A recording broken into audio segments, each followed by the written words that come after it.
Assalamualaikum warahmatullahi wabarakatuh. Perkenalkan, kami dari kelompok 5, saya Meta Apreli, Saya Rita Herawati. Saya Satria. Saya Raffi Hakim. Pada kesempatan kali ini, kami akan mempresentasikan hasil diskusi kami dari materinya yaitu lossy dan lossless. Langsung saja ke Yang pertama, lossy. Dalam kompresi lossy, file yang didekompresi tidak akan persis sama dengan file asli, tapi perbedaannya mungkin tidak terlihat oleh manusia. Kompresi lossy biasanya digunakan untuk file multimedia seperti gambar, audio, dan video, di mana sedikit penurunan kualitas dapat diterima demi mendapatkan rasio kompresi yang lebih tinggi. Contoh algoritma kompresi lossy yang umum digunakan adalah JPEG untuk gambar, MP3 untuk audio, dan H264 untuk video. Kompresi lossy dapat mencapai rasio kompresi yang jauh lebih tinggi daripada kompresi lossless, tetapi dengan penurunan kualitas yang dapat diterima.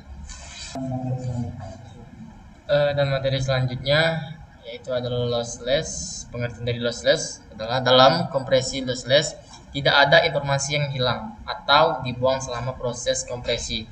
Kompresi lossless biasanya digunakan untuk file teks, dokumen, spreadsheet, dan file data lainnya, di mana keutuhan data sangat penting. Contoh, algoritma kompresi lossless yang umum digunakan adalah Huffman coding, LZW, dan arithmetic coding. Kompresi lossless dapat mencapai rasio kompresi yang lebih rendah dibandingkan dengan kompresi lossy, tetapi masih mampu mempertahankan kualitas data asli. Selanjutnya, untuk kelebihan dan kekurangan kompresi lossy. Untuk kelebihan yaitu ukuran file yang lebih kecil. Dengan kompresi lossy dapat menghasilkan file yang lebih kecil dibandingkan dengan versi asli, sehingga menghemat ruang penyimpanan dan memungkinkan transfer data yang lebih cepat, efisien untuk media visual, yaitu cocok untuk gambar, audio, dan video di mana kehilangan beberapa detail tidak terlalu terlihat secara visual. Penggunaan yang luas yaitu digunakan secara luas dalam aplikasi web, media sosial, dan penyimpanan multimedia untuk mengelola besar volume data. Untuk kekurangannya yaitu kehilangan informasi. Kompresi lossy mengorbankan beberapa data atau detail untuk mencapai ukuran file yang lebih kecil. Ini dapat menyebabkan penurunan kualitas visual atau audio. Selanjutnya, tidak dapat dipulihkan, yaitu informasi yang hilang tidak dapat dipulihkan sepenuhnya setelah memproses kompresi, yang dapat mengganggu penggunaan di aplikasi yang memerlukan kualitas tinggi atau pemrosesan ulang. Selanjutnya, untuk Selanjutnya, untuk kelebihan dan kekurangan kompresi lossless. Untuk kelebihannya yaitu pengurangan ukuran file tanpa kehilangan kualitas, yaitu mengurangi ukuran file tanpa mengorbankan kualitas asli gambar, audio, atau data lainnya. Informasi dapat dipulihkan sepenuhnya setelah dikompresi. Selanjutnya, konservatif terhadap data, yaitu cocok untuk data yang memerlukan presisi tinggi, seperti dokumen, teks, gambar medis, atau data arsip.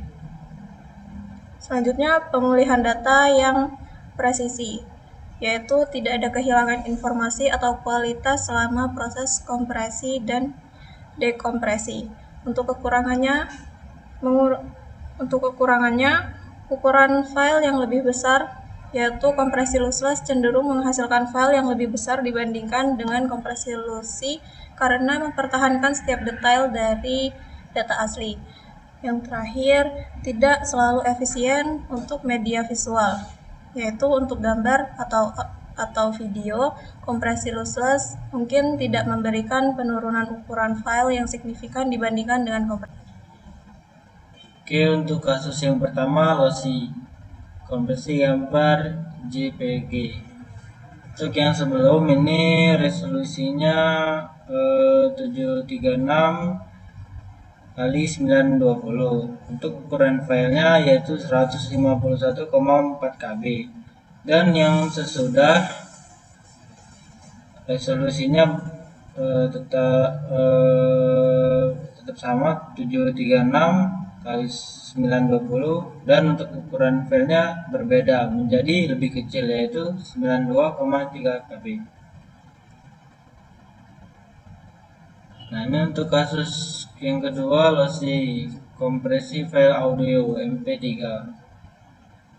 Ini untuk yang sebelumnya size-nya yaitu 20 KB atau 20,524 bytes, dan yang sesudah size-nya berubah menjadi 4,78 KB atau 4,896 bytes. Oke, ini untuk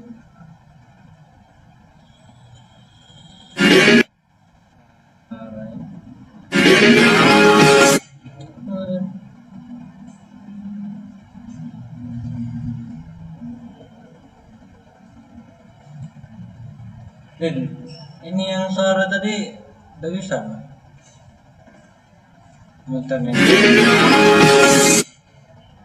Ingin tadi. Kasih suaranya.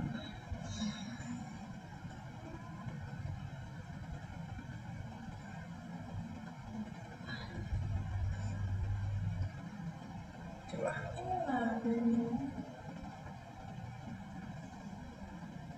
Ada apanya? Oh, mana sedetik kali. Ini yang sebelumnya. Coba.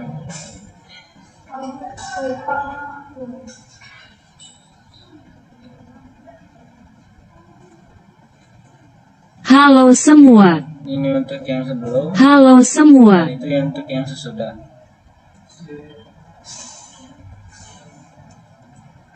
Oke, lanjut.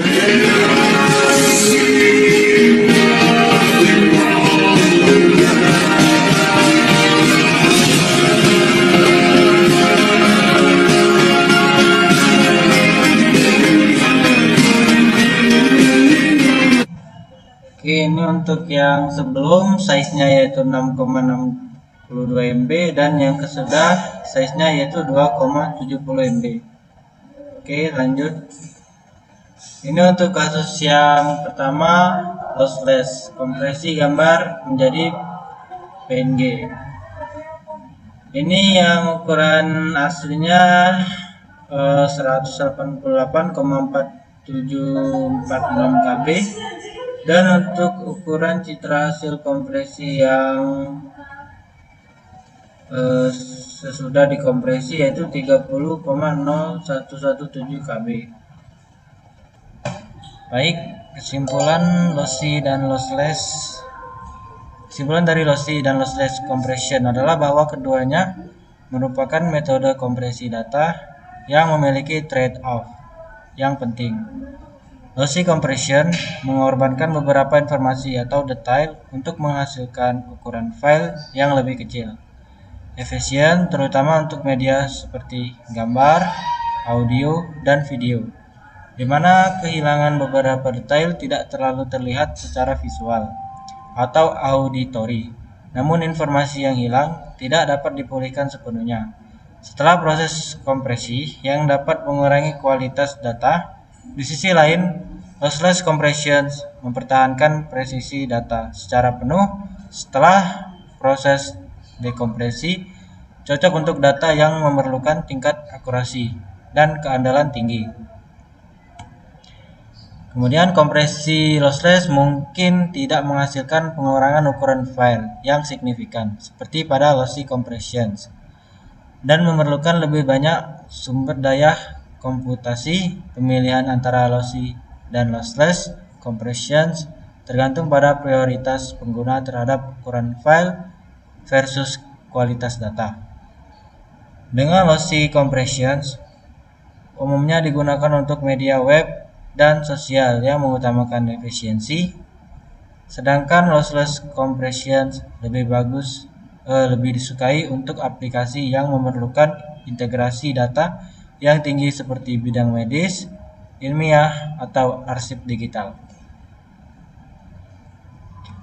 Sekian presentasi dari kami. Apabila ada kesalahan dan kekurangan harap dimaklumi. Kami akhiri. Wassalamualaikum warahmatullahi wabarakatuh. Mau ya? Ngaceng.